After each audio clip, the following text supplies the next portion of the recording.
A mother's worst nightmare is watching her children be sold like cattle. In the brutal cold of Wyoming, Clara holds her family together as their own father betrays them. But when a mysterious cowboy intervenes, their fate changes forever. Is this the beginning of salvation or another kind of danger? Lesson of this story: true strength is born from love and the will to protect those who matter most.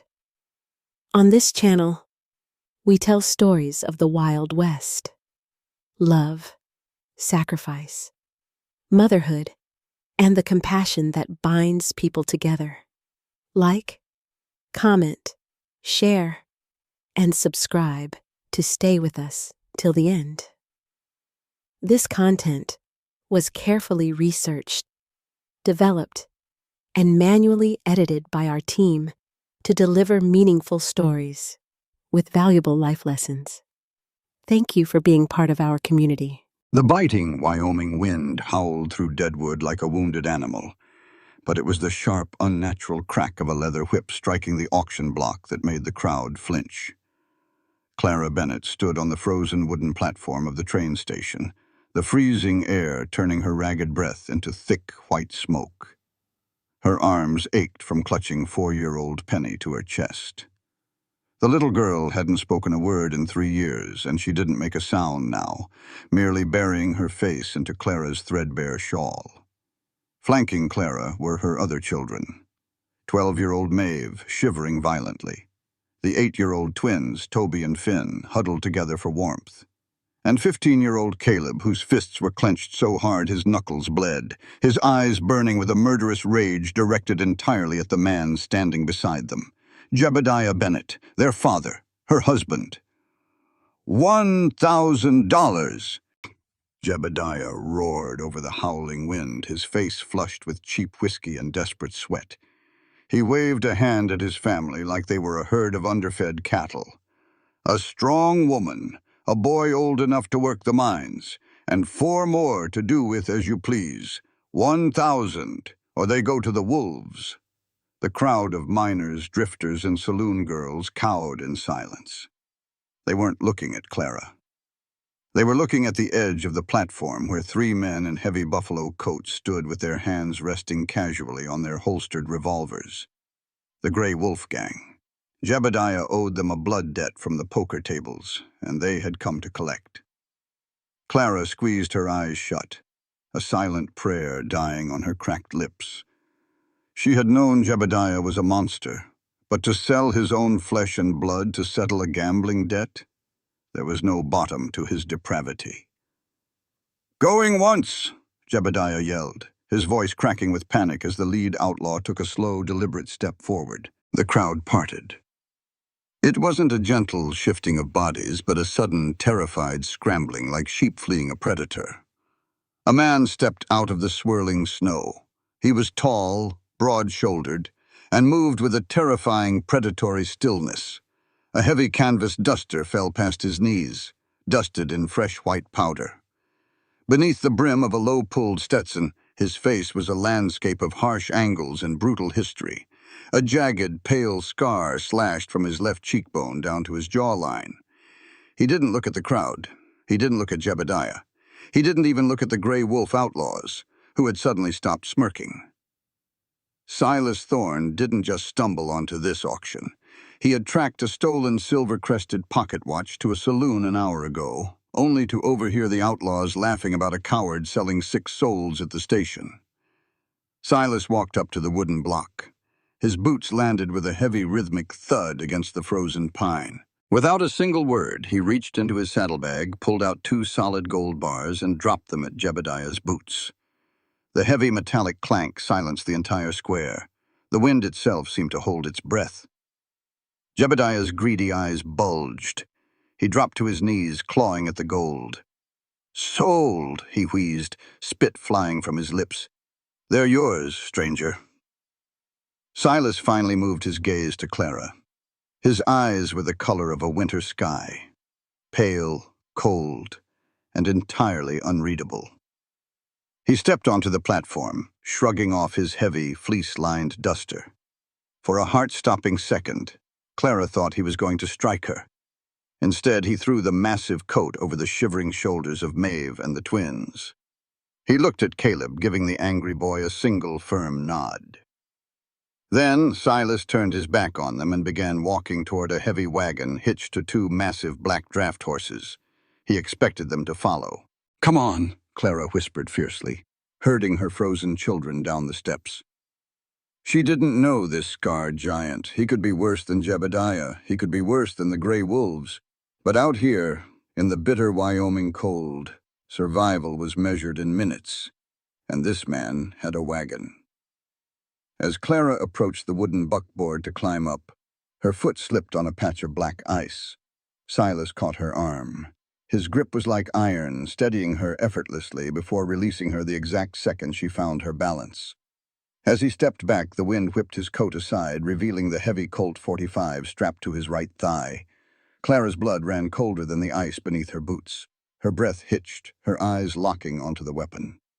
Engraved deeply into the pearl handle of the gun was a silver crest, a crest she hadn't seen in 4 years. It was her dead brother's gun. Clara sat rigid on the wooden bench of the wagon, her right hand tucked deep into the sleeve of her tattered wool coat. Inside the lining, her fingers were wrapped tightly around a jagged piece of a broken whiskey bottle she had scavenged from the station dirt. Her knuckles were stark white. If this cowboy made one wrong move toward her children, she was fully prepared to bury the glass in his jugular. The ride was a brutal, agonizing crawl through a whiteout blizzard. The Wyoming terrain was unforgiving, the wind screaming through the pine trees like tortured souls. In the back of the wagon, under the thick canvas tarp and Silas's heavy duster, the children were huddled together, finally out of the wind. Silas sat beside Clara on the driver's bench. He hadn't spoken a single word since Deadwood. He took the full, punishing brunt of the storm, his broad chest acting as a windbreak for Clara. Snow gathered on his Stetson and his shoulders, but he drove the massive draft horses with a quiet, relentless competence.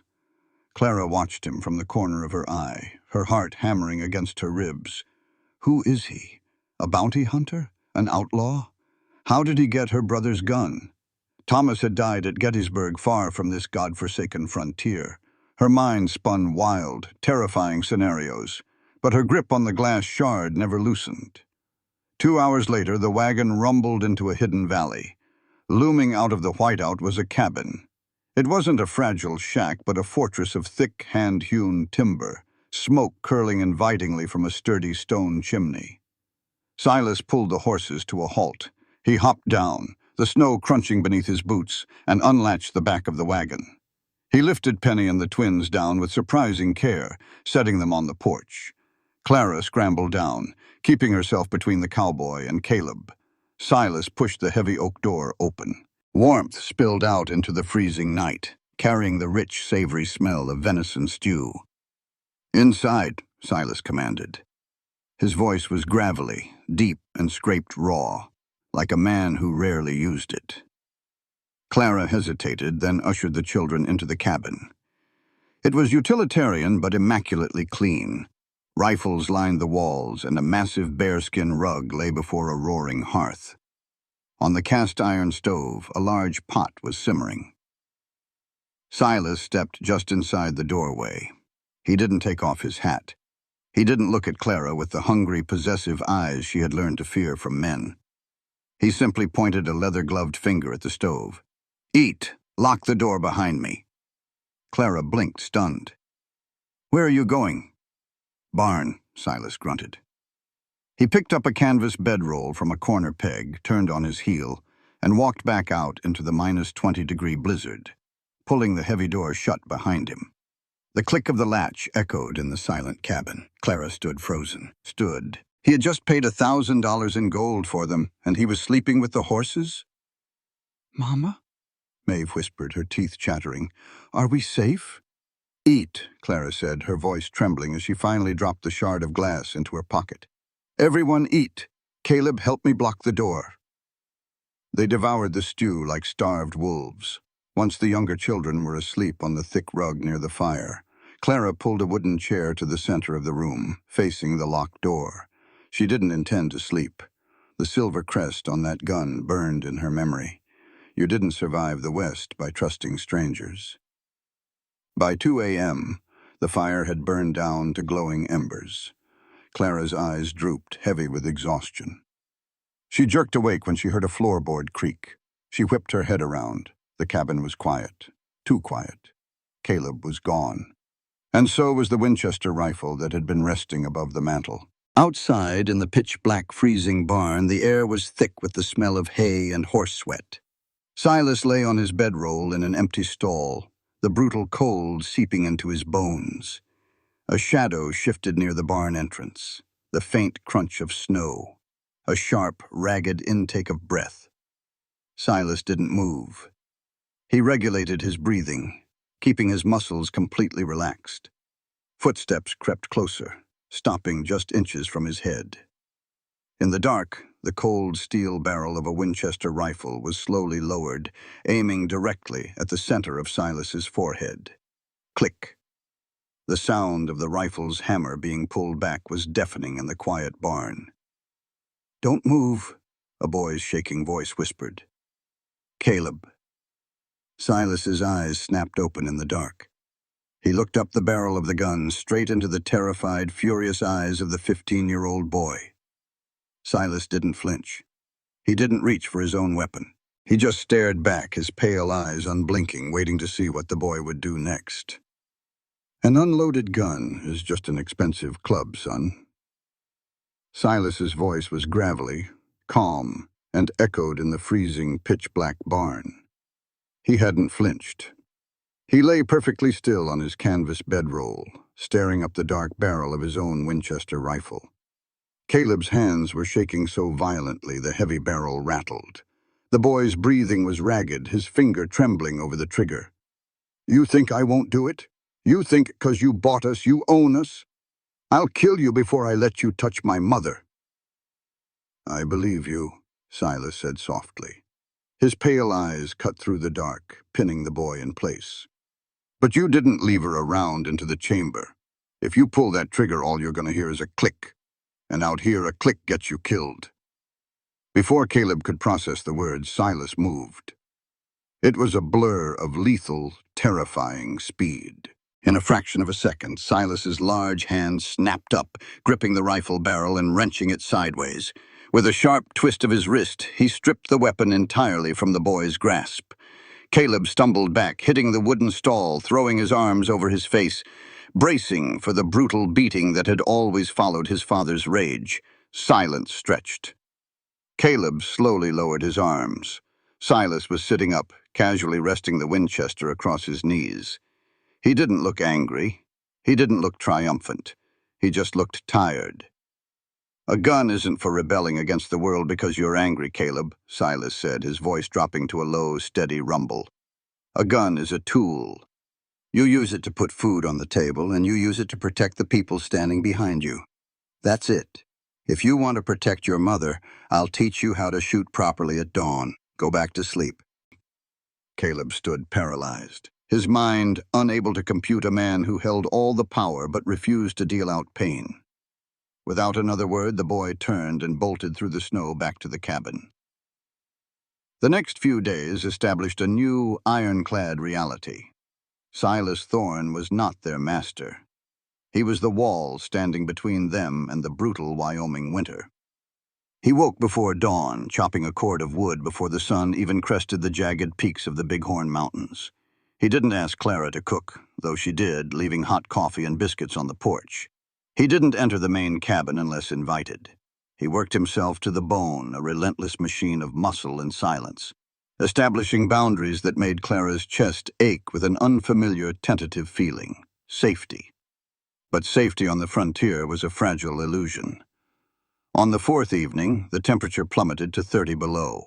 Clara had dragged the galvanized tin tub to the center of the cabin, boiling pots of snow over the cast-iron stove to give the children their first real bath in weeks. The cabin was thick with steam and the scent of lye soap. Toby and Finn, the 8-year-old twins, were standing near the hearth laughing as Maeve scrubbed their hair. For the first time in her life, Clara felt her shoulders drop. The heavy oak door swung open in a flurry of snow. Silas stepped inside, his arms loaded with split hickory logs to keep the fire burning through the night. He kicked the door shut with his boot and turned toward the hearth. He stopped dead in his tracks. The firewood slipped from his grip. It hit the floorboards with a deafening crash, rolling across the room. Clara spun around, her hand instinctively flying to her chest. She followed Silas's gaze. He wasn't looking at her. He was staring at the twins. Stripped to the waist, the boys' small backs were fully exposed to the lantern light. Crisscrossing their pale skin was a horrifying tapestry of thick raised white scars and angry red welts, the unmistakable sickening mark of a leather bullwhip. The temperature in the cabin seemed to drop 20 degrees. Clara watched the cowboy. She expected him to look away in disgust, or worse, to offer the suffocating, useless pity the townsfolk of Deadwood always gave her. Silas did neither. His massive chest stopped moving. The muscles in his jaw locked so hard Clara thought his teeth would shatter. His pale blue eyes turned to obsidian, burning with a cold-blooded, unadulterated, murderous rage. It was the look of a predator locking onto a scent. It was the look of a man who was going to kill someone. He didn't say a word. He didn't have to. Silas turned on his heel, wrenched the door open, and walked back out into the freezing blackness of the blizzard, before the sheer force of his own violent fury could terrify the children. Clara stood in the steam, staring at the closed door. Her heart pounded a frantic rhythm against her ribs. He didn't pity them. He was enraged for them. For the first time in 3 years, 4-year-old Penny reached out and gripped a man's calloused hand. It happened on a bitter Tuesday morning in the barn. Silas was kneeling in the dirt, meticulously oiling a leather harness. He was quiet, his movements methodical and hypnotic. Penny had wandered out from the cabin, wrapped in an oversized wool coat, her big, solemn eyes watching him from the shadows of a horse stall. Silas had known she was there for 20 minutes, but he hadn't looked up, instinctively knowing that cornering a frightened animal only made it run. Slowly, the little girl crept closer. She stopped right beside his knee. Silas went completely still, his breathing shallow. Penny reached out with a tiny, trembling hand and wrapped her fingers around Silas's massive, rough-hewn thumb. Silas didn't speak. He just gently, incrementally, shifted his hand so his thumb could rest protectively over her small knuckles, holding her with the infinite care of a man handling spun glass. Watching from the frosted window of the cabin, Clara pressed her fingertips to her mouth, a hot tear slipping down her cheek. The ice around her heart wasn't just cracking, it was shattering. But the brutal Wyoming winter demanded more than just emotional healing. It demanded survival. At midnight, the cabin door hammered open. Silas stood in the doorway, covered in sleet, holding a lantern. "Clara, I need you." It wasn't a request. Clara didn't hesitate. She threw on her coat and boots, plunging into the howling whiteout behind him. Inside the drafty barn, a young heifer was down in the straw, thrashing in agony. "Breached calf," Silas shouted over the roar of the wind. "She's exhausted. My hands are too big to reach in and turn it. If we don't get it out now, they both die." Clara dropped to her knees in the blood and muck. For the next hour, there was no room for modesty or hesitation. They fought a grueling, desperate battle. Silas used his massive strength to hold the thrashing mother steady, his biceps straining against the ropes, while Clara worked her arms inside, searching blindly for the calf's hooves. "I've got him!" Clara gasped, sweat stinging her eyes despite the freezing air. "Pull on my mark," Silas grunted, his face mere inches from hers. "Now!" With a wet, tearing sound, the calf slid free, landing in the bloody straw. It lay still for a terrifying second before coughing, its small chest heaving as it took its first frantic breath. Clara collapsed back against the wooden stall, her lungs burning, her hands and arms covered in gore. Silas slumped against the opposite wall, his chest heaving. The adrenaline slowly drained away, leaving a thick, heavy silence in its wake. The only sounds were the howling wind outside and the wet rasp of the mother cow licking her newborn. Silas stood up slowly. He walked over to the water trough, breaking the thin layer of ice with his fist. He stripped off his ruined shirt to wash the blood from his chest and arms. Clara looked up, the breath leaving her lungs in a sharp rush. In the flickering golden glow of the lantern, Silas's bare torso was a map of unimaginable violence. A jagged, star-shaped shrapnel scar tore through his left shoulder, and a thick, puckered bayonet wound sliced across his ribs. He had been torn apart and stitched back together by war. She should have looked away. Decency demanded it. But Clara couldn't. Silas turned, catching her stare. The air in the barn suddenly grew impossibly thick. The harsh, biting cold vanished, replaced by a suffocating, crackling heat. Silas's pale eyes darkened as they locked onto hers. He didn't try to hide his scars, and she didn't flinch from them. For a long, suspended moment, the physical awareness between them was raw and electric.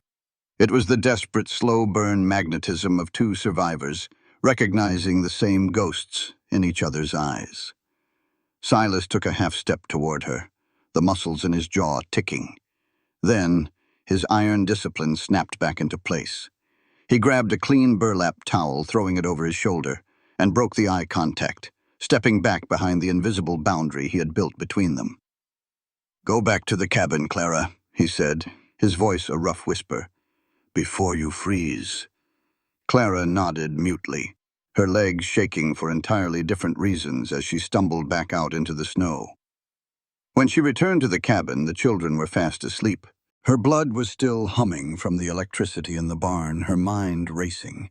She needed a distraction. She pulled her battered, water-damaged wooden trunk from under her cot, intending to sort through the few meager clothes they had left.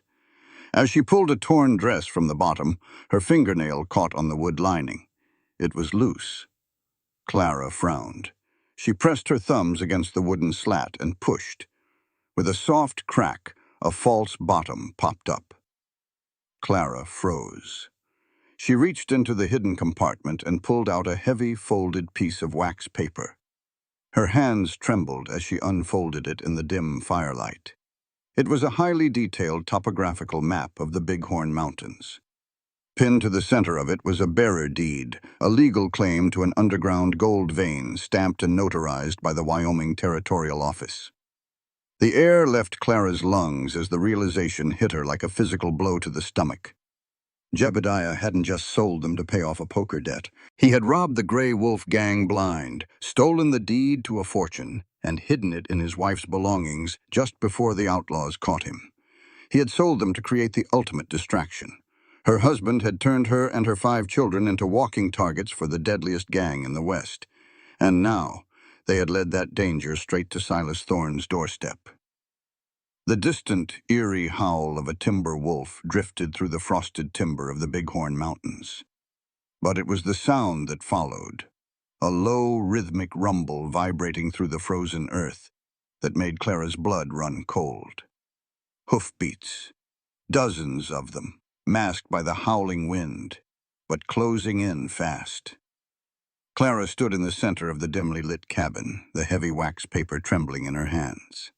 The deed and the topographical map felt like a death warrant. Silas was sitting by the hearth, meticulously running a whetstone over the blade of a hunting knife. The rhythmic shh-shk of the metal stopped the second Clara stepped into the firelight. He looked up, his pale eyes immediately catching the raw panic in hers. He didn't ask what was wrong. He stood up, towering in the small space, and crossed the room in 2 strides. "I didn't know," Clara breathed, her voice cracking as she shoved the papers against his massive chest. "Silas, I swear to God, I didn't know he hid it there. He didn't just sell us. He robbed the Gray Wolves and made us the bait." Silas took the papers. His eyes scanned the territorial seals, the coordinates, the sheer magnitude of the underground gold vein detailed on the map. The muscles in his jaw flexed, turning to granite. He slowly folded the paper and slipped it into the inside pocket of his canvas vest. "I know you didn't," Silas said. His voice was a low, steady rumble that somehow managed to anchor her spiraling terror. Clara wrapped her arms around herself, shivering violently. "They're coming. I hear the horses. You have to take this deed and ride out. Leave us here. It's me they want, Silas. If they find you harboring us—" "Stop!" The command was soft, but it carried the absolute, immovable weight of a mountain. Silas reached down to his right thigh. He unclasped the leather strap holding his heavy Colt .45. Clara flinched instinctively, memories of Jebediah's sudden drunken violence flashing behind her eyes. But Silas didn't draw the weapon to aim it. He pulled it smoothly from the holster, flipped it over in his large hand, and offered it to her, grip first. The silver crest on the pearl handle gleamed in the firelight. A rampant lion gripping a severed chain. Her family's crest. "Look at it," Silas commanded gently. Clara reached out with a trembling hand, her fingers brushing against the cold, worn metal. "It belonged to my older brother," she whispered, a tear finally escaping to track down her cheek. "Thomas. He took it with him when he marched off to the war. He never came back." "July 3rd, Gettysburg," Silas said, the words heavy with the ghosts of 1,000 dead men. "We were pinned down at Cemetery Ridge, artillery fire tearing the earth to shreds. A Confederate sharpshooter had me dead to rights. I didn't even see him." Silas stepped closer, the heat of his body radiating against the bitter chill creeping through the floorboards. "Thomas saw him. He threw himself across my line, took the bullet meant for my chest." Clara's breath hitched in her throat, a choked sob escaping her lips. "He bled out in the mud, holding my hand," Silas continued, his pale eyes completely stripped of their usual guarded armor, exposing a soul-deep, agonizing debt. "His dying words weren't a prayer, Clara. They were a plea. He made me swear on my life to find his little sister and make sure no one ever put their hands on her again." The realization hit Clara with the force of a physical blow. The auction in Deadwood, the 2 gold bars, the absolute unshakable boundary he had drawn between them. "You didn't just happen to be at the station," Clara wept, her hands flying to her mouth. "I've been hunting Jebediah Bennett for 3 years, Silas said fiercely, his hands coming up to grip her shoulders, grounding her. "I tracked his gambling debts across 3 territories. When I heard he was putting you on a block, I didn't buy you, Clara. I claimed what I swore to protect. You aren't property. You are my family now, and I protect my own." A profound, shattering relief broke through the ice surrounding Clara's heart. She wasn't alone. For the first time in a decade of hell, someone was standing in front of her, ready to take the bullets meant for her back. She looked up into his scarred, beautiful face, the air between them suddenly charged with a desperate, overwhelming connection. Silas's gaze dropped to her lips, his hands tightening on her shoulders. Crash! The explosive shattering of glass obliterated the moment. A high-caliber rifle bullet tore through the kitchen window, ripping through the air and obliterating the kerosene lantern on the table. Burning oil splashed across the floorboards. Complete, terrifying darkness instantly swallowed the cabin. The Gray Wolf gang had arrived. "Get down!" Silas roared. He tackled Clara to the floor just as a second volley of Winchester fire chewed through the thick oak of the front door, sending lethal wooden splinters flying through the pitch-black cabin like shrapnel. The air instantly filled with the acrid, choking stench of sulfur and burning kerosene. The children in the back room began to scream. Silas rolled off Clara, moving with terrifying, silent efficiency in the dark. He wasn't a rancher right now. He was a lethal instrument of war. He dragged a heavy cast-iron table and flipped it onto its side, shoving Clara behind it. He reached into his waistband and shoved a fully loaded Smith & Wesson revolver blindly into her trembling hands. "The root cellar. Under the rug in the bedroom," Silas ordered, his voice remarkably calm over the deafening crack of gunfire outside. "Get the kids down there. You lock the trapdoor from the inside and you do not open it. Shoot anything that crosses that threshold." Even me, if I don't give the password. What's the password? Clara yelled, her ears ringing. Gettysburg, Silas said grimly. He racked the lever of his own Winchester, the metallic clack-clack sounding like a death knell. Go, now! Clara crawled on her belly, the floorboards vibrating from the thundering hooves surrounding the cabin. She reached the bedroom. Caleb was already up, his face pale as a sheet in the moonlight filtering through the cracks, but he had a shotgun in his hands. Maeve was clutching the twins, and Penny was curled into a silent, shaking ball. Under the rug, Caleb, move! Clara commanded, adrenaline burning away her panic. She threw the bearskin rug aside and hauled open the heavy wooden trapdoor. Down, all of you. Maeve, take Penny. Go, go. As the children scrambled into the dark earthen cellar, Caleb stopped. He looked at the trapdoor, then back out to the main room, where the muzzle flashes of Silas's rifle were lighting up the dark like violent lightning. Silas was firing with deadly precision through the gun ports he had secretly carved into the cabin's timber walls. I'm staying, Caleb said, his jaw set. Caleb, get in the hole, Clara screamed. He needs someone to load, Caleb yelled back. Before Clara could grab him, the 15-year-old boy sprinted across the bullet-riddled room and slid behind the iron table next to Silas. Silas didn't yell at the boy. He simply tossed a box of 44-40 cartridges at Caleb's knees. Keep the brass feeding, son. Stay below the window line. Clara dropped into the cellar and pulled the heavy door shut, throwing the iron deadbolt into place. Total, suffocating darkness. Above them, all hell broke loose. The roar of the siege was deafening. Every time Silas fired, the heavy boom rattled the jars of preserves on the dirt shelves. Clara crouched at the top of the wooden stairs, aiming the revolver directly at the trap door above her head. She was a mother wolf in the dark, and she would drag anyone who came through that door straight to hell. Suddenly, a heavy thud sounded right above her in the bedroom. Someone had kicked the back door in. Heavy boots crunched on the broken glass. A man was breathing hard, moving blindly in the dark. He kicked the bearskin rug aside. Clara held her breath. Her finger tightened on the trigger. The iron deadbolt above her rattled. The outlaw was trying to pry the trapdoor open with a crowbar. The wood groaned, splitting under the pressure. He's coming in. Clara didn't hesitate.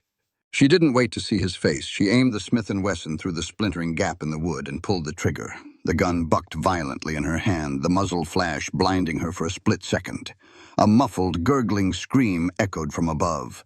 A heavy body collapsed directly onto the trap door, dead weight pressing the wood back down. Blood began to drip through the cracks, warm and sticky, landing on the dirt steps just inches from Clara's boots. She lowered the smoking gun, her chest heaving, her whole body vibrating with the visceral, horrifying reality of having just taken a human life. Then, as suddenly as it had started, the gunfire stopped. The silence that followed was worse than the noise. It was heavy, expectant, and dripping with menace. Clara pressed her ear to the wood, listening desperately for Silas's heavy footsteps or Caleb's voice. Instead, there was a heavy thwack against the front door of the cabin. Through the cracks in the floorboards above, Clara saw a sudden flickering orange glow illuminate the bedroom. Fire. "Silas!" Clara screamed, pounding on the underside of the trap door. Footsteps rushed over. The dead body was hauled off the door, and the trap door swung open. Silas stood there, his face smeared with soot and blood. Caleb standing right behind him, miraculously unharmed, but clutching a bloody rag to a graze on his cheek. "Are they gone?" Clara gasped, climbing out. "Regrouping," Silas said grimly. He wasn't looking at her. He was staring at the heavy oak front door. A single flaming arrow was buried deep into the wood, burning brightly. Pinned beneath the iron arrowhead was a piece of parchment. Silas reached out, yanked the arrow free, and unrolled the note. As his pale eyes scanned the messy scrawl, a muscle twitched violently in his jaw. He silently handed the paper to Clara. The words were written in charcoal, crude and terrifying. "Hand over the deed and the woman, or we burn you out and slaughter the brats. Don't bother hiding in the cellar. Her husband is showing us the blind spots." The single flaming arrow remained embedded in the thick oak of the front door, the fire chewing greedily at the wood. Silas stepped forward, his heavy leather glove closing around the burning shaft. With a sharp, violent jerk, he snapped it in half, tossing the smoldering end onto the stone hearth. The silence that followed was suffocating.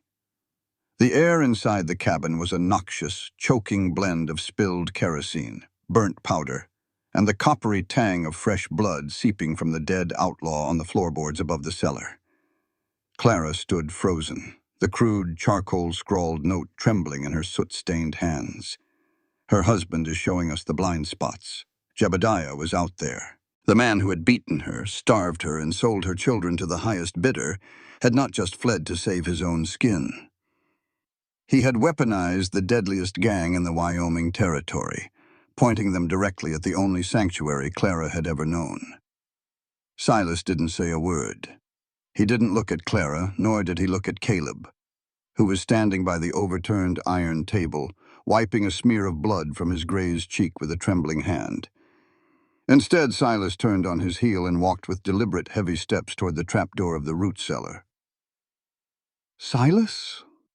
Clara's voice was a ragged whisper. He ignored her. He knelt by the edge of the cellar, reaching deep into the dark, earthen recess beneath the floorboards. When he stood back up, the muscles in his broad back bunched and strained under his ruined shirt. He hauled a heavy, iron-banded wooden crate up into the dim light of the dying fire. He pried the lid off with the edge of his hunting knife. Clara's breath caught in her throat. Resting on a bed of sawdust were tightly packed red wax paper cylinders, dynamite. Beside them lay coils of fuse wire and a heavy box of blasting caps. The grim, immovable set of Silas's jaw told Clara everything she needed to know. He was not planning a defense. He was preparing for a suicide mission. "Take the children deep into the back corner of the cellar," Silas ordered, his voice a low, gravelly rasp that left no room for argument. He didn't look up from the crate. His large, calloused hands moved with terrifying mechanical precision, tying fuses to the explosive sticks. "Caleb, you take the Smith & Wesson. You sit at the bottom of the stairs. You shoot anything that isn't me. You understand, son?" Caleb swallowed hard, his Adam's apple bobbing. "Yes, sir." "Silas?" "No." Clara stepped forward, dropping the note. Her boots crunched on the broken glass covering the floor. "There are too many of them. You heard the horses. There must be 20 men out there." 22, Silas corrected flatly, tying a knot with a swift pull of his teeth. "I counted the hoofbeats." "Then it's a slaughter," Clara cried, the sheer terror finally breaking through her stoic facade. She reached out, grabbing his thick forearm. His skin was freezing cold, covered in a mixture of sweat and gunpowder. "You can't go out there. You have a fortified cabin. We can hold them off. We can wait for the storm to pass and send Caleb for the marshal. There is no waiting, Clara." Silas finally stopped moving. He turned to face her, his pale blue eyes reflecting the dying embers of the hearth. There was no fear in him, only a heavy, sorrowful resignation. "They aren't going to try to breach the door again. They know I have the tactical advantage inside. They're going to circle the perimeter out of rifle range and throw torches onto the dry pine shingles of the roof. They're going to burn us alive." Clara's heart slammed against her ribs. She looked around the cabin. The thick timber walls, the heavy wooden beams. It was a fortress against bullets, but it was a tinderbox against fire. "And Jebediah," Silas continued, his voice dropping to a dangerous, lethal whisper.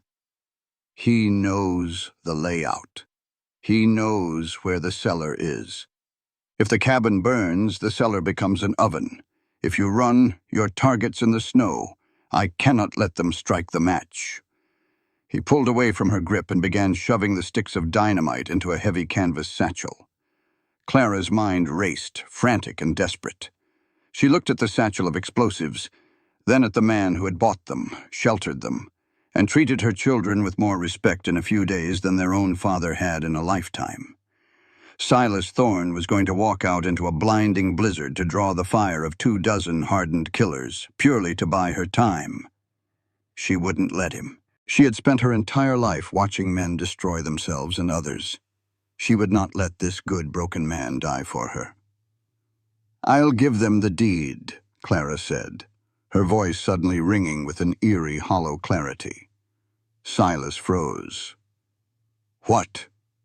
Clara backed away, her hands trembling as she reached into her coat pocket, pulling out the folded wax paper. "It's the gold they want. It's the money Jebediah stole from them. If I walk out there with the deed, they won't need to burn the cabin. I'll trade it to them. I'll trade myself. Jebediah wants to punish me. Let him have me, Silas. Just keep my children safe. You promised Thomas you would keep me safe, but keeping my children safe is the same thing." Silas stared at her. For a long, suspended moment, the only sound in the room was the howling of the Wyoming wind tearing at the wooden shutters. Then, the iron control that Silas had maintained since the moment he stepped onto the auction block in Deadwood completely shattered. He crossed the room in 2 massive strides. He didn't gently hold her. He grabbed her by the upper arms, his grip bruising, pulling her flush against his chest. The Smith & Wesson fell from her hands, clattering to the floor. "Don't you ever say that again!" Silas roared, his voice shaking the very walls of the cabin. "Do you hear me? Don't you ever offer yourself to the wolves while I'm still drawing breath!" Clara gasped, her hands coming up to rest flat against his scarred, muscular chest. She could feel his heart hammering, a wild, frantic, terrified rhythm. It was the heartbeat of a man who finally had something to lose. "Silas, please," Clara wept, the tears carving clean tracks through the soot on her face. "They will kill you. I can't let you die for a piece of paper. I can't lose you, not now, not when—" She didn't finish the sentence. She didn't have to. Silas's pale eyes blazed with a fierce, possessive, agonizing heat. He looked down at her, at the soot on her cheeks, the fierce maternal terror in her eyes, the trembling of her cracked lips. He had spent 3 years as a ghost, haunting the frontier to repay a debt to a dead man. He had forgotten what it meant to be alive. He had forgotten what it meant to have a home. "You aren't a debt anymore, Clara," Silas ground out, his voice thick with raw, undisguised emotion. He lifted a heavy, leather-clad hand, his thumb gently wiping a tear from her cheek. His touch was impossibly tender for a man built for violence. "You aren't a mission. You are my family. These are my walls. Those are my children in that cellar. And you—" He swallowed hard, his eyes dropping to her mouth. "You are mine to protect, not to trade, never to trade." Clara's breath hitched. The air between them, already thick with the smell of gunpowder and blood, suddenly ignited. She didn't wait for him to close the distance. Clara reached up, her fingers tangling in the thick dark hair at the nape of his neck, and pulled his face down to hers. The kiss was an explosion. There was no hesitation, no gentle romance. It was frantic, desperate, and tasting of salt, sweat, and the bitter tang of gunpowder. It was the collision of 2 people who had been starved of touch, starved of safety, clinging to each other on the absolute edge of oblivion. Silas's arms wrapped around her waist, lifting her entirely off the floor, crushing her against his chest, as if he could physically shield her from the world by absorbing her into himself. He kissed her like a dying man taking his last breath of air. Clara kissed him back with the ferocity of a woman who had finally found the one thing in her life worth burning the world down for. When they finally broke apart, both were gasping for air. Silas rested his forehead against hers, his eyes squeezed shut. He let her slide slowly back down until her boots touched the floorboards, but he didn't let her go. "Lock the cellar door," Silas whispered fiercely, his breath ghosting over her lips. "You do not come out until the sun is up. If I am not back by dawn—" He hesitated, the reality of the words choking him. "If I am not back by dawn, Caleb takes the wagon and rides due south to Fort Laramie. You don't look back."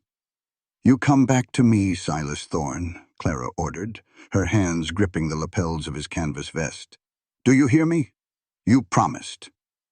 Silas opened his eyes, pressing one last hard kiss to her forehead. I've never broken a vow, Clara. He turned away, picking up the canvas satchel of dynamite and his heavy Winchester rifle. He didn't put his duster on. It would only slow him down. He walked to the back door, stepping over the dead outlaw. "Caleb," Silas called back over his shoulder. The boy stepped out of the shadows, his face tear-streaked but resolute. "You're the man of the house until I return," Silas said. "Lock it down." Without waiting for an answer, Silas kicked the splintered back door open and vanished into the screaming, blinding whiteout of the Wyoming blizzard. The cold swallowed him whole, leaving Clara staring into the abyss. She moved mechanically. She helped Caleb drag the heavy oak dresser over the back door, barricading it. She gathered the scattered ammunition. Then she herded her eldest son down into the root cellar, pulling the heavy trapdoor shut above them, and sliding the iron deadbolt home with a resounding final clack. In the pitch black of the cellar, surrounded by the terrified, ragged breathing of her 5 children, Clara closed her eyes and waited for the end of the world. The Wyoming cold did not just bite, it sliced through bone and marrow. Silas moved through the blizzard like a phantom, his boots leaving shallow depressions in the fresh powder that were erased by the wind seconds after he stepped. He didn't take his horse. A horse was a massive, warm target in a whiteout, and its panicked whinnies would give away his position. Silas moved on foot, slipping through the dense, snow-laden pines surrounding his property. His military training, dormant for years, took total control. His heartbeat slowed. The frantic, desperate emotion of the kiss in the cabin was locked away in an impenetrable vault in his mind. Right now, he was not a man in love. He was an apex predator, and the woods were his hunting ground. Through the swirling snow, he saw the faint orange glow of torches.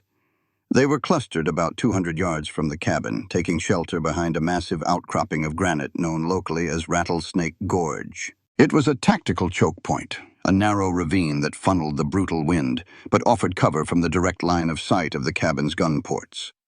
Silas crept to the edge of the ridge overlooking the gorge. He dropped to his stomach in the snow, crawling to the precipice. Below him, the Gray Wolf gang was dismounted. 21 men remained. They were passing around whiskey flasks, cursing the cold, and wrapping rags soaked in kerosene around the tips of long wooden poles. They were preparing to light the roof. In the center of the group stood Vance, the gang's lieutenant, a massive, bearded brute wearing a stolen cavalry jacket. But Silas's eyes bypassed Vance. He was looking for a smaller, wiry man. He was looking for Jebediah Bennett. He scanned the faces illuminated by the flickering torchlight. Jebediah wasn't there. A cold prickle of unease washed over the back of Silas's neck, but he didn't have time to analyze it. The outlaws were lighting the torches. They were moving out. Silas reached into his satchel. He pulled out 3 sticks of dynamite bound together with twine.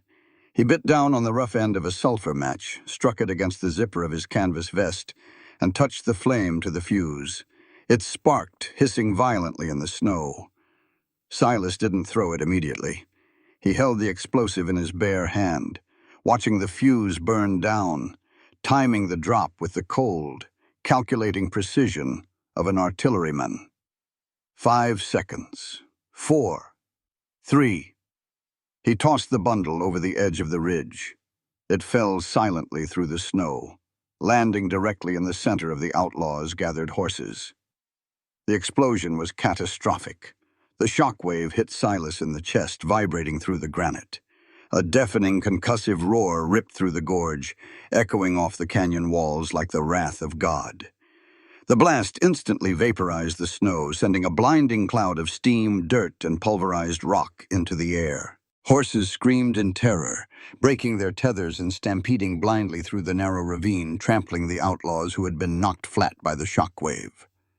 Silas didn't give them a second to recover. He rose to his feet on the ridge, bringing his Winchester to his shoulder. He fired as fast as he could work the lever. Crack, clack, crack, clack. He didn't aim for the men scrambling in the confusion. He aimed for the ones holding the torches. With every pull of the trigger, a man holding fire dropped, his torch extinguishing in the deep snow. In less than 10 seconds, Silas emptied the 15-round tubular magazine, the brass casings raining down onto the snow beside his boots. Down in the gorge, it was pure, unadulterated chaos. The outlaws were firing blindly into the dark, shooting at shadows and each other. "Up on the ridge!" Vance roared, pointing a heavy revolver toward Silas's muzzle flashes. "Tear him apart!" Silas dropped to his knees, sliding behind a thick pine trunk, just as a hail of lead shredded the bark where his head had been a fraction of a second prior. He was outnumbered 20-1, but he had the high ground, the darkness, and the element of terror. Silas fed fresh cartridges into the loading gate of his rifle, his thumbs moving flawlessly despite the freezing cold. He slung the rifle over his back, drew his hunting knife, and slid quietly down the icy embankment, moving laterally to flank them while they were focused on the ridge. He dropped into the gorge behind their rear guard. The snow was thigh-deep, slowing movement to a crawl. The wind howled, masking the sound of Silas's approach. He came up behind an outlaw frantically trying to reload a jammed repeater. Silas clamped a hand over the man's mouth, drove the hunting knife upward into his ribs, and lowered the dying man silently into the snow. He moved to the next one, a ghost in the blizzard. But Silas was human, and the math was against him. As he stepped over the body of a fallen horse to reach the next cluster of men, the snow beneath his boot gave way. He stumbled, his knee hitting a hidden rock. An outlaw, taking cover behind the dead horse, spun around. His eyes widened in terror as the scarred giant loomed out of the snow. The outlaw didn't aim. He simply pulled the trigger of his shotgun in a blind panic. Silas threw himself sideways, but at that range the spread of the buckshot was unavoidable. A searing, blinding agony ripped through Silas's left side. It felt like being struck by a runaway locomotive. The force of the blast picked him up and slammed him backward into a snowbank. The air was driven from his lungs. For a terrifying second, his vision whited out, ringing tinnitus drowning out the sound of the wind. He lay in the snow, tasting copper. "I got him!" the outlaw screamed, racking the pump of his shotgun. "He's down! He's—" Silas rolled onto his right side, drew the Colt .45 from his thigh holster in a single fluid motion, and fired a bullet straight through the center of the man's chest. The outlaw dropped like a stone. Silas gritted his teeth, a guttural groan escaping his lips as he forced himself to sit up. He pressed a gloved hand to his left side. The thick canvas vest was shredded. Warm, sticky blood was already pooling, freezing instantly against his skin. His left arm hung uselessly at his side, the shoulder joint on fire. He didn't have time to assess the damage. He could hear boots crunching through the snow, converging on his position. He was out of dynamite. His left arm was dead. He had 6 rounds left in the Colt and a handful in the Winchester. Silas dragged himself backward, using his good arm to pull his massive frame behind the rocky outcropping of the gorge wall. He propped his back against the freezing granite, leveling the Colt with his right hand, waiting for the execution squad to round the corner. "Hold your fire!" a voice bellowed. Vance stepped through the smoke and swirling snow, a massive Walker Colt revolver in each hand. Only 4 other men stood behind him. Silas's ambush had decimated the gang. Vance looked at the trail of blood leading behind the rocks. He laughed, a cruel, grating sound that was swallowed by the storm. "You fight like a demon, Cowboy," Vance called out, keeping his distance. "I'll give you that. Took out 15 of my boys. But you're bleeding out. I can smell it. Throw the gun out and I'll end you quick. Make me come back there and I'll gut you alive." Silas didn't answer. He cocked the hammer of his Colt. Vance spat a stream of tobacco juice into the snow. "Have it your way. But before I blow your head off, I want you to know something. You died for nothing." Silas frowned in the dark, his breathing ragged and shallow. "Did you really think Jebediah Bennett cared about a gambling debt?" Vance sneered, taking a slow step forward. "Did you really think that Rat cared about us burning your cabin to get his wife back? He played you. He played all of us." Silas's blood ran cold, colder than the snow beneath him. "Her husband is showing us the blind spots." "He didn't bring us here to kill you," Vance continued, his voice dripping with venom. "He brought us here to keep you busy. He told us there was a safe full of cash in that cabin. But there ain't no safe, is there? The real money is in the dirt." Vance stepped into Silas's line of sight, grinning a wolfish, blood-stained grin. "While you've been out here playing the hero, bleeding to death in the snow," Vance laughed, "Jebediah has been digging. The gold vein ain't on the mountain, you stupid bastard. It runs right underneath your property, right beneath your floorboards. Jebediah knew exactly where your root cellar was because that's where the access point is." The realization hit Silas with a force more devastating than the shotgun blast. Jebediah hadn't fled the auction. He hadn't been running from the gray wolves. He had orchestrated the entire thing. He sold Clara to a man with a ranch built directly on top of the largest unmined gold vein in Wyoming. He used his own wife and children as a Trojan horse to gain access to the property, and he used the Gray Wolf gang as the ultimate distraction. Jebediah wasn't out here in the gorge. He was in the cellar, with Clara, with the children. A primal, terrifying roar erupted from Silas's chest. It wasn't the sound of a man. It was the sound of a wounded, cornered grizzly bear. Ignoring the agonizing pain in his shattered shoulder, Silas lunged out from behind the rock. He didn't seek cover. He walked straight into the line of fire. Vance raised his guns, his eyes widening in shock at the sheer, unstoppable force of the bleeding giant walking toward him. Silas fired twice. The first bullet shattered Vance's right knee. The second blew the heavy Walker Colt from his left hand. The other 4 outlaws raised their rifles, but Silas was faster, driven by a terrifying, singular purpose. He fanned the hammer of his Colt, firing the remaining 4 rounds in a blur of motion. 3 men dropped dead. The 4th turned and ran into the blizzard, screaming in terror. Vance was on the ground, writhing in agony, clutching his shattered knee. Silas walked over to him. He didn't pause. He brought the heavy heel of his steel-toed boot down directly on Vance's face, knocking the outlaw completely unconscious. Silas stood alone in the gorge, the wind whipping his blood-soaked shirt. He dropped the empty Colt into the snow. He turned his head, looking up the embankment toward the hidden valley where his cabin stood. Through the break in the pine trees, Silas saw it. Thick, black smoke was billowing up into the whiteout sky. But it wasn't coming from the roof of the cabin. It was coming from the ventilation shaft of the root cellar. Jebediah was already inside. Silas didn't feel the cold anymore. He didn't feel the buckshot tearing at his flesh.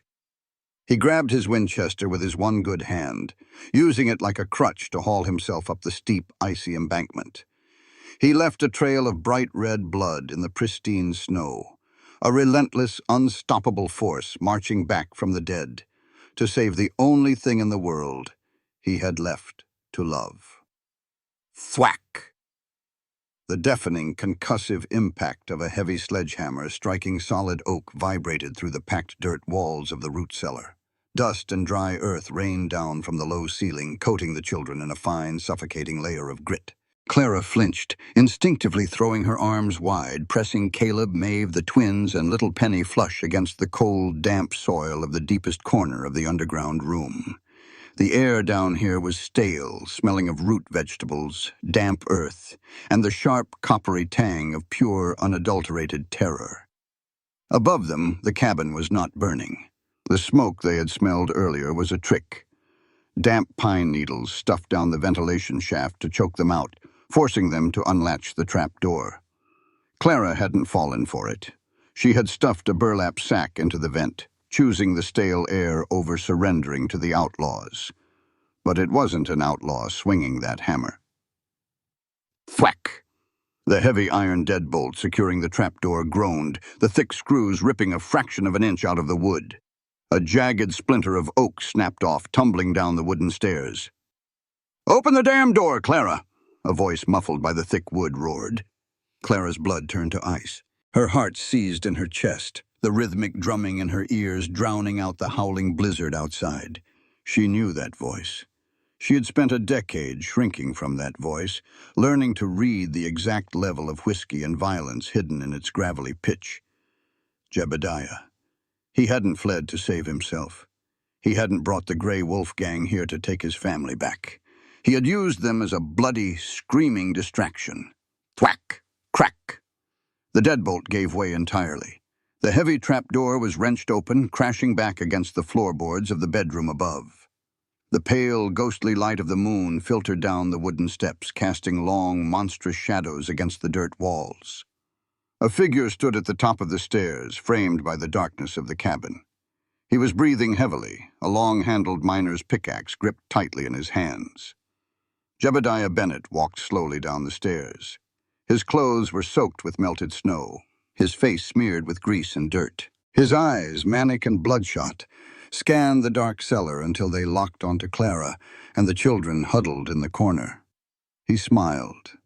It was a terrifying, hollow expression devoid of a single ounce of humanity. "Well, well," Jebediah sneered, his boots crunching on the dirt floor. "Look at this cozy little setup. You always were a survivor, Clara. I'll give you that." Clara didn't speak. Her hands were shaking so violently she could barely hold the heavy Smith & Wesson revolver Silas had given her. But she raised it anyway, pointing the barrel squarely at her husband's chest. "Don't take another step," Clara whispered, her voice trembling but her gaze locked on his. Jebediah laughed, a dry, grating sound. He casually leaned the pickaxe against the dirt wall and took a step forward. "You ain't gonna shoot me, Clara. You never had the spine for it. If you did, you would have done it years ago when I was passed out drunk in that shanty in Deadwood." "I am not the woman you left in Deadwood," Clara said, her finger tightening on the trigger. "Get out." "I don't think I will," Jebediah said, his eyes darting around the cellar, mapping the dimensions. "You see, I didn't come all the way out here through a blizzard for you, sweetheart. I came for what's beneath you." He stomped the heel of his boot hard against the packed earth. "That scarred-up cowboy fool built his little fortress directly on top of the richest, shallowest vein of gold in the Wyoming Territory. And this cellar? This is where the bedrock is thinnest. I've got the deed you stole from me. Now all I need is the rock." Caleb, who had been standing rigidly behind his mother's arm, suddenly shoved past her. His young face was contorted with a mixture of terror and absolute blinding hatred. He had Silas's shotgun gripped tightly in his hands. "You stay away from her," Caleb yelled, leveling the shotgun at his father. Jebediah's manic smile vanished, replaced by a flash of cruel, sudden rage. He moved with a speed that belied his drunken, haggard appearance. Before Caleb could even register the movement, Jebediah lashed out, backhanding his 15-year-old son across the face with a sickening crack. Caleb cried out, the shotgun flying from his grasp as he collapsed into the dirt, blood instantly welling from his split lip. "Caleb!" Clara screamed, lunging forward. Jebediah caught Clara by the throat, his thick fingers digging into her windpipe, and slammed her brutally against the earthen wall. The Smith & Wesson slipped from her grip, landing uselessly in the shadows. Maeve screamed, pulling the crying twins and Penny further back into the corner. "I'm the head of this family," Jebediah hissed, his spit hitting Clara's face as he choked the life out of her. "I decide who lives, who dies, and who gets sold. You think some cowboy playing hero changes that? Vance and the boys are butchering him in the snow right now. He's dead, Clara. Your savior is dead." Clara clawed at Jebediah's hand, her lungs burning, black spots dancing at the edges of her vision. Jebediah let go of her throat, letting her slide down the wall, gasping for air. He turned his attention to the children. His eyes landed on little Penny, who was pressed against Maeve's side, trembling like a leaf in a hurricane. "Now," Jebediah said, reaching down and drawing a heavy hunting knife from his belt. He took a slow, deliberate step toward the 4-year-old girl. "Where is the map, Clara? The one you stole from my trunk. Give it to me, or I swear to God I will start carving pieces off the mute until you find it." "No!" Clara wheezed, scrambling through the dirt on her hands and knees, frantically searching for the revolver. "Jebediah, no, please!" He reached out, his filthy hand grabbing a fistful of Penny's hair. The little girl's eyes went wide with silent, suffocating terror. But true to her trauma, she didn't make a single sound. Boom! The sound was not a gunshot. It was the explosive, catastrophic sound of the massive oak trap door above them being ripped entirely off its hinges.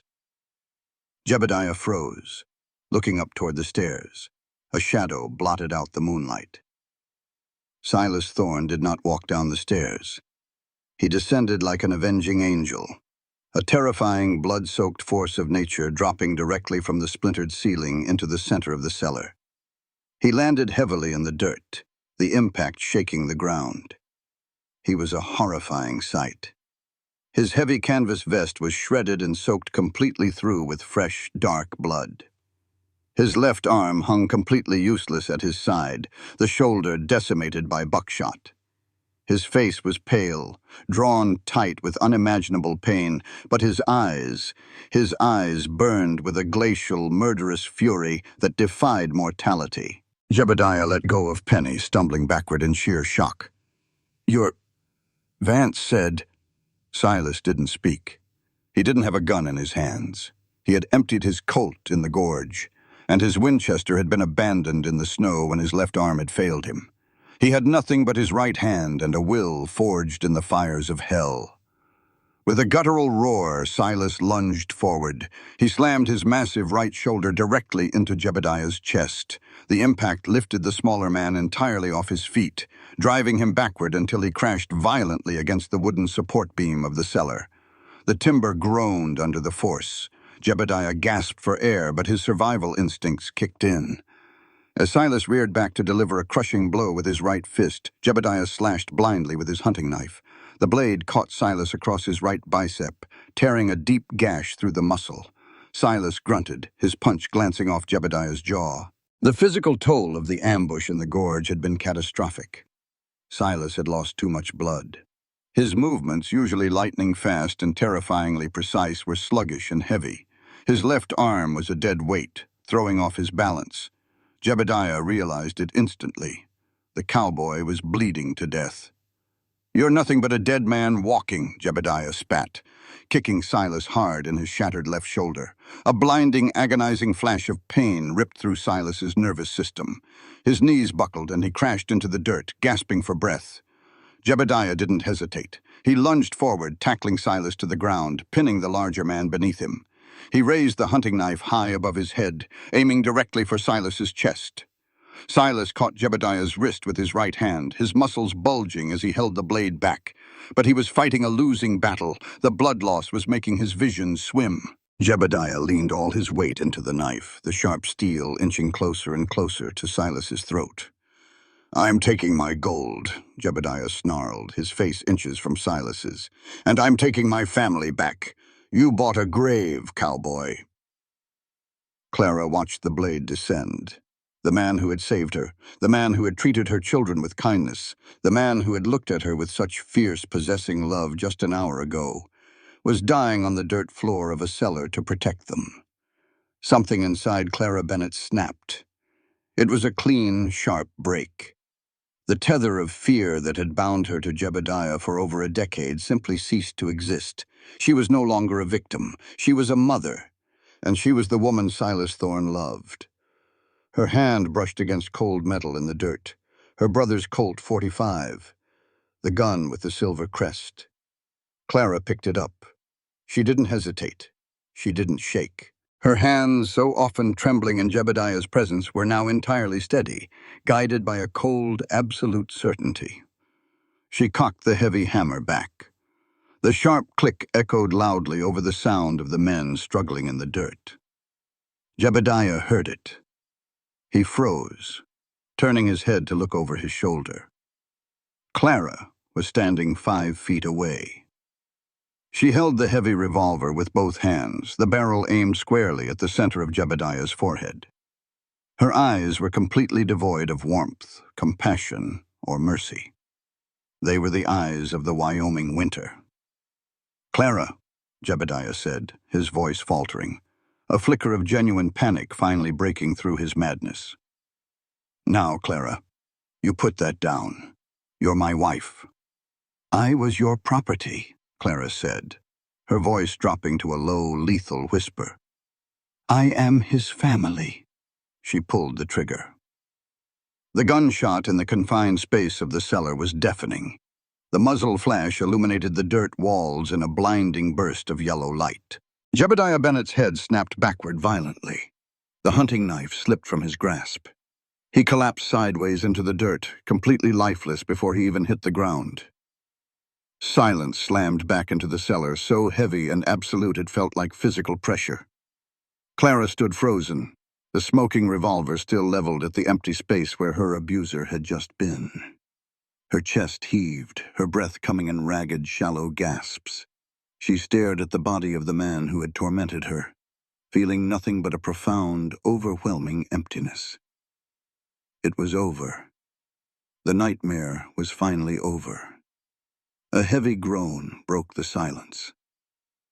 Silas rolled onto his side, coughing violently. He dragged himself up into a sitting position, leaning heavily against the support beam. His skin was gray, his breathing shallow, but his pale eyes immediately sought Clara out. He didn't look at the dead body. He looked at her. Clara dropped the gun. She collapsed to her knees in the dirt beside him, her hands hovering over his blood-soaked chest, terrified to touch him, terrified he was going to die right in front of her. "Silas," Clara wept, her tears mixing with the soot and blood on her face. "You're bleeding. Oh, God, you're bleeding so much. I have to stop it. I have to—" "Clara," Silas breathed, his voice barely a whisper. He reached out with his right hand, his bloody, trembling fingers wrapping around hers. Are the kids—" Before Clara could answer, a small, fragile body launched across the dirt floor. Little Penny slammed into Silas's uninjured side. Her tiny fists grabbed handfuls of his ruined canvas vest, burying her face into his ribs. "Don't die," Penny screamed, her voice hoarse and rusty from 3 years of absolute silence. Tears streamed down her face, leaving tracks in the dirt on her cheeks. "Please don't die. Papa, don't die." Silas's eyes widened, shining with unshed tears. The pain in his shattered shoulder seemed to vanish for a fleeting second.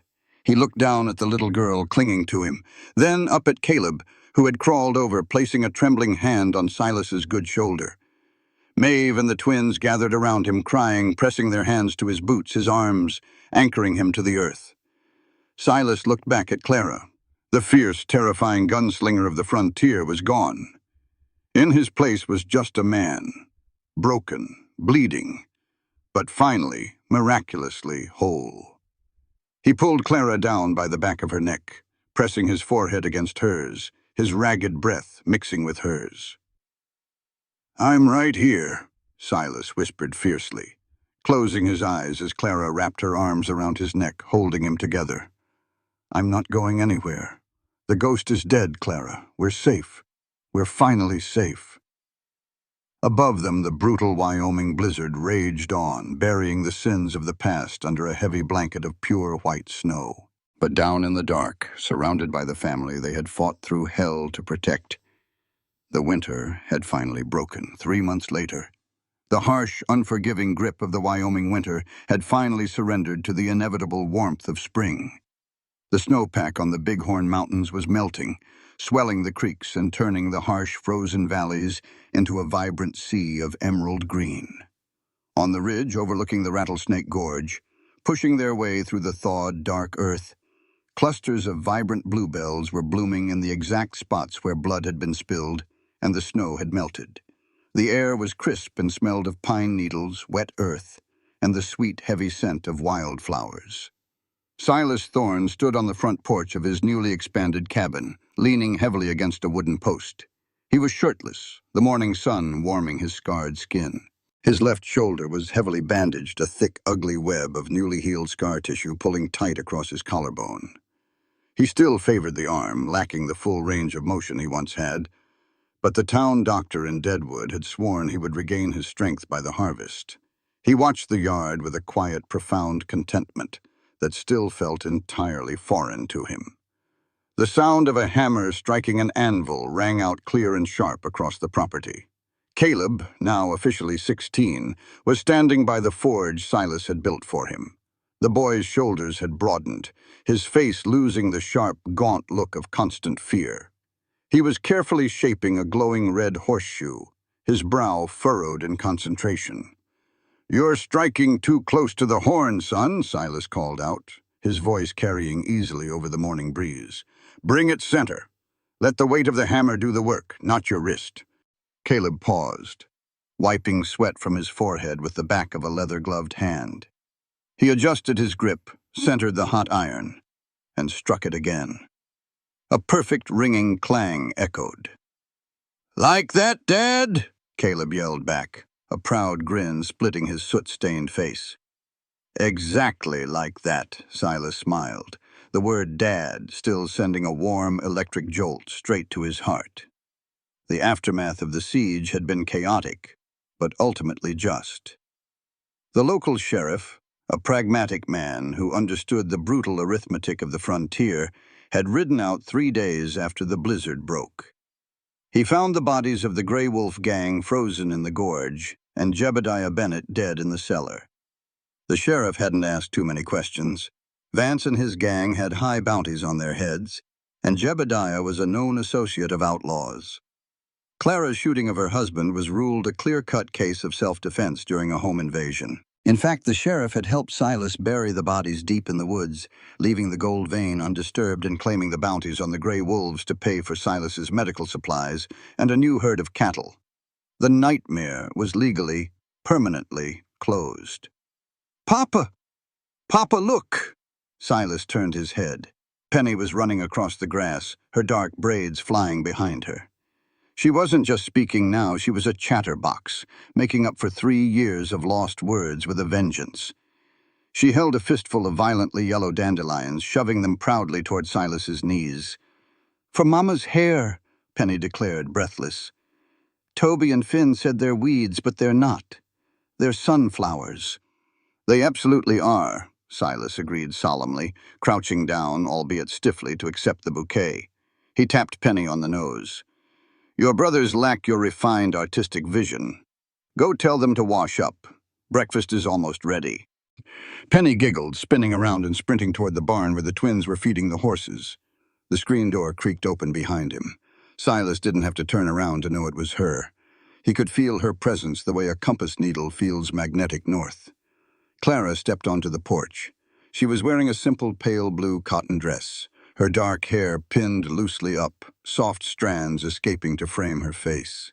The heavy, suffocating weight of fear that used to perpetually hunch her shoulders was entirely gone. She stood tall, her eyes bright, her skin glowing with health, and an undeniable radiant peace. She walked up behind him, wrapping her arms around his waist, pressing her cheek against the broad expanse of his scarred back.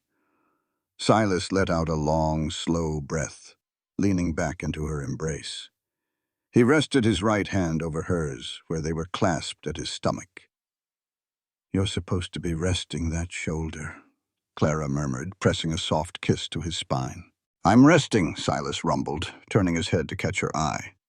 "I'm supervising. It's very exhausting work." Clara laughed, a rich, melodic sound that Silas swore he could listen to for the rest of his natural life and never grow tired of. She stepped around him, moving into his good arm, and rested her hands on his chest. She looked up at him, her dark eyes shimmering with an emotion so deep and profound, it still took his breath away. "The circuit judge is arriving in Deadwood tomorrow," Clara said softly, her thumb tracing the edge of the shrapnel scar on his collarbone. "If we want to make it official in a courthouse, we need to leave by noon." Silas looked down at her. He reached up, gently tucking a stray lock of dark hair behind her ear. "Do you want a courthouse, Clara?" Silas asked quietly. "Do you need a piece of paper signed by a stranger in a black robe to tell you that you're mine and I'm yours?" Clara smiled, shaking her head slowly. "No. I had a piece of paper with Jebediah. It didn't mean anything. It didn't make him a husband, and it didn't make a family." "Then we don't need it," Silas said firmly. Later that afternoon, as the sun began its slow descent toward the jagged peaks of the Bighorn Mountains, painting the Wyoming sky in brilliant, fiery strokes of crimson, gold, and bruised purple, the family gathered in the front yard. There was no preacher. There was no organ music, no white lace dress, and no congregation of judgmental townsfolk. There was only a massive ancient oak tree standing tall at the edge of the property, its deep roots gripping the earth, its thick branches offering shelter. Silas stood under the canopy of the oak. He wore a clean white shirt, the sleeves rolled up to his elbows, his Stetson held respectfully in his good hand. He looked incredibly handsome, the harsh, lethal lines of his face softened by overwhelming affection. Clara walked toward him across the grass. She carried the fistful of dandelions Penny had picked, bound together with a piece of twine. Maeve walked beside her, beaming with pride, while the boys stood in a line near the trunk of the tree, Caleb standing the tallest, his chest puffed out, acting as Silas's best man. When Clara reached him, Silas didn't wait for any formal introduction. He simply tossed his hat onto the grass, reached out, and took both of her hands in his. They stood facing each other, surrounded by the 5 children who had brought them together, the children they had both bled to protect.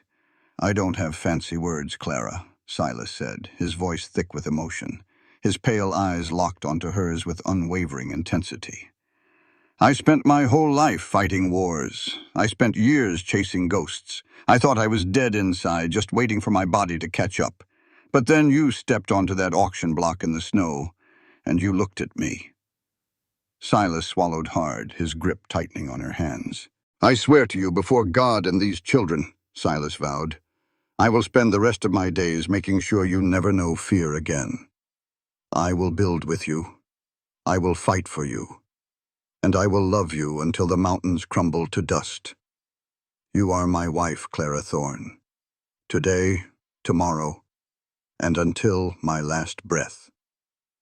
Tears spilled over Clara's eyelashes, tracking down her cheeks, but she didn't wipe them away. She was smiling so hard her cheeks ached. "You bought 6 broken souls in the middle of a blizzard, Silas Thorne," Clara whispered, her voice trembling with a joy so fierce it felt like flying. "You gave us your fire, your food, and your blood. You taught my sons what it means to be a good man, and you taught my daughters what it means to be safe. But more than that, you taught me how to live again." Clara took a step closer, looking up into the eyes of the scarred, beautiful cowboy who had saved her life. "I take you as my husband," Clara vowed, her voice ringing clear and strong across the silent valley. "My partner, my protector, my best friend, and the only man I will ever love. We are your family, Silas. Always." From the sidelines, Penny let out a loud, impatient sigh. "You have to kiss now. That's how it works." The older kids laughed, Caleb blushing and shoving Toby, who was making kissing noises. Silas grinned, a rare, breathtaking expression that transformed his entire face. He looked down at Clara, his eyes shining. "The lady has spoken." He wrapped his uninjured arm tightly around Clara's waist, pulling her flush against his chest, and dipped her backward slightly. He kissed her, not with the desperate gunpowder-laced terror of their first kiss in the cabin, but with the slow, deep, consuming passion of a man who finally had the rest of his life to explore the woman he loved. Clara wrapped her arms around his neck, kissing him back with everything she had, the cheers and laughter of their children echoing around them in the warm evening air. When they finally broke apart, Silas didn't let her go. He kept his arm securely around her waist as they turned to look out over the vast expanse of their property. The sun was dipping below the horizon, casting long, peaceful shadows over the lush green grass. The cattle were grazing quietly in the distance. The cabin behind them was no longer just a fortress of thick timber and hidden gun ports. It was a home filled with laughter, warmth, and the smell of fresh bread. Silas rested his chin gently on the top of Clara's head. He looked at the rolling hills, at the vibrant bluebells pushing up through the earth, a testament to resilience and the stubborn, beautiful will to survive. "This place used to be a graveyard," Silas murmured, his voice a low, contented rumble against her hair. Clara leaned her head against his shoulder. her hand resting over his heart, feeling the steady, strong rhythm beating just for her. She closed her eyes, letting the cool evening breeze wash over her. "It was," Clara smiled, turning her face to press a soft kiss against his jaw, "until you brought the spring and turned it into a home."